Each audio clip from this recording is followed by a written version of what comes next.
महाराष्ट्रात महसूल विभागात मोठा ऐतिहासिक निर्णय घेण्यात आला आहे. राज्याचे महसूल मंत्री चंद्रशेखर बावनकुळे यांनी प्रसारमाध्यमांशी बोलताना माहिती दिली. महसूल विभागाचा नवा आकृतीबंध अखेर मंजूर झाला आहे आणि सगळ्यात मोठी गोष्ट म्हणजे तब्बल 35,876 नवीन पदांची भरती होणार आहे. मित्रांनो, हा बदल का खास आहे माहितीये का? कारण 2006 नंतर पहिल्यांदाच एवढा मोठा निर्णय घेण्यात आला आहे.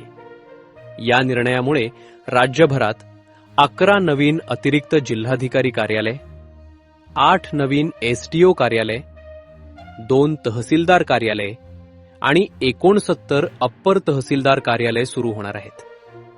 इतकंच नाही तर सुमारे 750 अधिकाऱ्यांना पदोन्नती देखील देण्यात आली आहे. याचा थेट फायदा काय? आता सरकारी कामे अधिक जलद, सोपी आणि पारदर्शक होणार.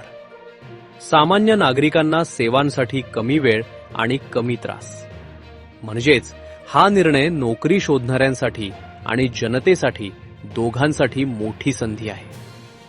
अशाच लेटेस्ट अपडेट्ससाठी व्हिडिओला लाईक करा, शेअर करा आणि चॅनलला सबस्क्राईब करायला विसरू नका.